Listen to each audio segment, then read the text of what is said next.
오늘 하나님께서 우리에게 주시는 말씀 같이 보겠습니다. 요한복음 1장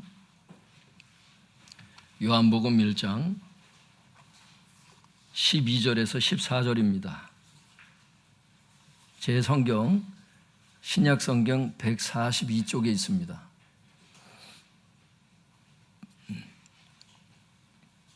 신약 성경 142쪽에 있습니다. 요한복음 1장 12절에서 14절 찾으셨으면 같이 읽겠습니다. 시작. 영접하는 자 곧 그 이름을 믿는 자들에게는 하나님의 자녀가 되는 권세를 주셨으니 이는 혈통으로나 육정으로나 사람의 뜻으로 나지 아니하고 오직 하나님께로부터 난 자들이니라.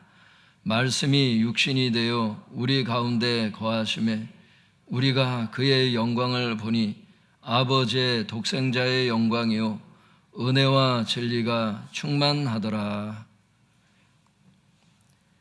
네, 한번 제목을 따라해 보겠습니다. 구원자가 오셨습니다. 구원자가 오셨습니다. 네, 구원자가 오셨습니다. 이런 제목으로 하나님의 말씀을 증거하도록 하겠습니다. 우리 옆 사람 한번 같이 인사 한번 할까요? 메리 크리스마스.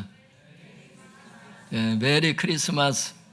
예, 그냥 시작하려고 했더니 보니까 인도를 하시는 것 같아요. 예, 요한복음 1장 14절 같이 읽어보겠습니다. 시작. 말씀이 육신이 되어 우리 가운데 거하심에 우리가 그의 영광을 보니 아버지의 독생자의 영광이요 은혜와 진리가 충만하더라. 성탄절은 예수님께서 태어나신 날인데 오늘 이 14절 말씀에 보니까 성탄절을 뭐라고 말씀하시느냐 하면 말씀이 육신이 되어 우리 가운데 거하신 사건이다 이렇게 말씀하세요. 우리가 읽진 않았지만 1절 말씀에 보면 이런 말씀이 있어요. 태초에 말씀이 계셨대요. 이 말씀이 하나님과 함께 계셨는데 이 말씀은 곧 하나님이시고, 여러분 성자 하나님께서, 말씀이신 하나님께서 육신을 입고 이 땅 가운데 오신 것이 바로 이것이 성탄절이다 이렇게 말씀을 하고 있습니다. 그런데 그 예수님께서 이 땅에 오신 목적이 뭐냐? 연결돼서 보면은 12절 13절에 보면 구원을 주시기 위해서 이 땅에 오셨다 이렇게 말씀을 하십니다. 우리 12절 13절 우리 같이 읽어볼까요? 시작. 영접하는 자 곧 그 이름을 믿는 자들에게는 하나님의 자녀가 되는 권세를 주셨으니 이는 혈통으로나 육정으로나 사람의 뜻으로 나지 아니하고 오직 하나님께로부터 난 자들이니라. 12절 말씀은 이렇게 말씀을 하시는 거예요. 예수님을 영접하는 자 곧 그 이름을 믿는 자들에게는 하나님의 자녀가 되는 권세를 주시기 위해서 예수님께서 오셨다 이렇게 말씀을 하십니다. 이것은 죄로부터의 구원을 얘기를 하죠. 영의 구원을 얘기를 해요. 근데 성경에 보면 영의 구원만 얘기를 하진 않아요. 혼의 구원도 얘기를 하잖아요. 우리가 성화라고 얘기하는. 또 몸의 구원도 얘기를 합니다. 나중에 부활의 몸을 입지 않아요? 영화. 그래서 이 중생과 성화와 영화, 구원의 서정 가운데 이 세 가지를 빼놓을 수가 없잖아요. 이게 성경의 핵심 아닙니까? 이것을 위해서 예수님께서 오셨죠. 근데 성경에 보면 예수님께서 이것만을 위해서 또 오신 게 아니에요. 성경에 보면은 고린도후서 8장 9절에 보면 가난으로부터의 구원을 위해서도 주님께서 오셨다 이렇게 말씀하세요. 가난한 사람들을 보면서 주님께서 마음이 아프신 거예요. 가장 비천한 곳에 오시는 거예요. 또 뭐예요? 마태복음 8장 16절에서 17절에 보면 질병과 귀신의 고통으로부터 구원시키기 위해서 또 오셨다 이런 말씀이 있습니다. 여러분 이 질병으로 또 고통받는 사람들이 있어요. 그죠? 그 질병을 앞에 놓고 마음이 떨리는 이런 경우 있죠. 그런 경우가 분명히 있습니다. 우리가 살다가 그 주님께서 그것을 구원하기 위해서, 건지기 위해서 오셨다. 또 요즘에는 또 이렇게 정신적으로 어려운 분들이 많아요. 밤에 잠을 못 자고 또 정신적으로 하여튼 굉장히 힘든, 한 가지를 계속 염려하고 고민하고 그것을 내가 붙잡고 계속 있으면은 이제 그게 계속 수렁으로 빠지게 되는 이런 경우가 있어요. 그러니까 이런 것에서 하나님께서 구원하시기 위해서 그 마국간에 오셨다는 거예요. 오늘 신문에 보다 보니까 대통령께서도 SNS에다가 성탄을 축하하는 메시지를 올리셨던데 보니까 그래요. 그분께서는 가장 비천한 곳에 마국간에 오신 이유가 뭐냐? 가난한 자들, 가장 어려운 자들을 건지시기 위해서 오신 게 아니냐? 맞습니다. 복음의 핵심을 얘기를 하고 있어요. 주님께서 삶의 모든 저주에서 구원하시기 위해서 구원자로 오신 사건이 바로 성탄절인 것을 알 수 있길 바랍니다. 하지만 이에 대해서 초대교회 교부 오리게네스라고 하는 사람이 이런 말을 했어요. 한번 들어보세요, 성도님들. 그리스도인 주님이 마리아를 통해서 세상에 탄생하셨지만 만일 내 마음에 태어나지 않으면 무슨 소용이 있겠는가? 주님께서 탄생을 하셨지만 내 마음에 탄생하지 않는다면 성탄절이 그 사람에게 무슨 상관이 있겠나? 여러분, 부모님께서 성탄절 크리스마스 선물 주시는 분들이 있거든요. 자녀들에게 선물을 줘요. 그런데 애가 안 풀어봐. 포장을 풀어봐야 될 거 아니에요? 그 선물이 그 아이에게 무슨 소용이 있겠냐는 거예요.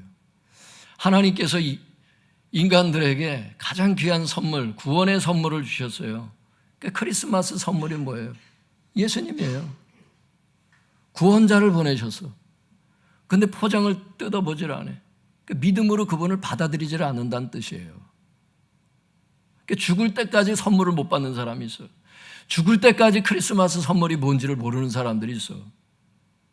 어린아이들이 평생 그런 식으로 포장을 뜯지 않았다면 여러분 얼마나 아깝겠어요? 더 아까운 게 뭐냐? 예수님의 그 포장지를 뜯어보지 못한 사람들, 예수님의 이름이 있는 것조차도 모르는 사람들, 알아도 활용을 못하는 사람들. 요즘에는 예수님이 주인공이 아니라 막 산타가 주인공인 것 같아요. 산타는 도대체 어디서 나왔는지 모르겠어요. 그래서 교회에 성탄 트리 할 때 교회에서는 산타 이런 게 없습니다. 특징이. 모든 교회가 그래요. 예수님이 주인공이잖아요. 근데 산타가 우리를 구원자로 온 게 아닌데 그게 어디서 만들어진지를 모르겠어. 분위기를 돋우는 데는 도움이 될지는 모르겠는데 여러분, 성탄절은 예수님의 탄생을 기념하는 날이고 예수님이 주인공인 것을 알 수 있길 바랍니다. 예수님만이 여러분 사람을 구원할 수 있어요. 그 산타가 아니라 그 어떤 것도 여러분 구원할 수 없습니다. 즉 성탄절이란 구원자이신 예수님께서 사람들을 구원하시기 위해서 오신 날이에요. 하지만 내가 그 구원의 혜택을 받지 못하고 산다면 성탄절이 나에게 무슨 소용이 있겠나? 구원자가 오셨지만 내가 여전히 불신자로 있다든지, 내가 여전히 죄의 종노릇하고 있다든지, 가난의 종노릇하고 있다든지, 질병과 귀신의 고통으로부터 지금 헤어나지 못하고 있다면 구원자의 탄생이 과연 나와 무슨 상관이 있겠나? 구원자가 오셨지만 혼자 염려하고 깊은 밤을 혼자 고민하고 있다면 구원자가 해야 될 역할은 무엇인가? 자기 스스로가 구원자의 역할을 하고 있는 거예요. 오늘 주님께서 이 말씀 주시는 겁니다. 사랑하는 성도 여러분, 구원자가 성탄절에 우리에게 오셨습니다. 선물은 이미 우리에게 주어진 것을 알 수 있길 바랍니다. 그분이 오신 목적은 우리를 구원하는 것입니다. 그러므로 이 시간 구원자께 삶의 모든 분야를 구원해 달라고 기도하시기 바랍니다. 그러면 구원자이신 예수님께서 우리를 구원해 주시는 것입니다. 한번 맛보아 수 있길 바랍니다. 이런 하나님의 마음이 요한 3서 1장 2절에도 잘 나타나 있어요. 거기 뭐라고 되어 있냐면, 사랑하는 자여 내 영혼이 잘된 같이 내가 범사에 잘되고 강건하기를 내가 간구하노라. 그러니까 하나님께서는 먼저 영혼이 잘되길 원하신대요. 영혼이 잘 안 되면 어떻게 돼? 지옥 가는데 나머지 복이 무슨 의미가 있겠어요? 도살장에 끌려가는 양과 같이 그냥 시간만 기다리고 있을 뿐이지, 이 세상에서 잘 된다는 게 무슨 의미가 있겠어요? 지옥 가는데. 그러니까 반드시 영혼이 먼저 잘 되고 영혼이 구원을 받아야죠. 중생하고 성화의 삶을 살아야죠. 영혼이 잘 돼야 되는 것을 알 수 있길 바랍니다. 그 다음에 뭐예요? 내가 범사가 잘 되길 바란다는 거예요. 이 잘 된다는 말을 보면은 유오도라고 하는 단어인데, 이게 여행을 즐겁게 한다 이런 뜻이에요. 범사가 잘 그렇게 인생길 여정 가운데 인생길의 여정이 즐겁기를 바라신다는 거예요, 하나님께서. 할렐루야. 그 가운데 재정의 복이 당연히 있어요. 재정의 복이 있다고. 여행을 가는데 돈 떨어지면 그게 무슨 여행, 즐거운 여행이에요, 그게. 그래서 범사가 잘 되길 바라신대요. 그 다음에 건강하길, 강건하기를 내가 간구하노라. 오늘 기도하는 중에 질병들이 좀 다 낫고 가셨으면 좋겠습니다. 여기 계신 성도님들 가운데 질병이 나은 분들이 많이 계세요, 실제로. 그렇죠? 그런 간증자들이 많이 있어요. 그러니까 아직까지 뭐 이렇게 재정의 축복이라든지 영혼의 구원이라든지 뭐 질병 치유라든지 잘 모르는 분이 있다면 오늘 하나님께서 경험할 수 있도록 은혜를 주셨으면 좋겠습니다. 이 시간 저를 따라서 기도해 주시기 바랍니다. 이 시간 예수님을 나의 구원자로 영접합니다. 나를 죄에서 구원해 주시고 가난에서 구원해 주시고 질병과 고통에서 구원해 주시고 삶의 모든 저주에서 구원해 주소서. 영혼이 잘 되게 하시고 범사가 잘 되게 하시고 건강하게 하옵소서. 예수님의 이름으로 기도합니다. 아멘. 제가 축복 기도하고 마치겠습니다.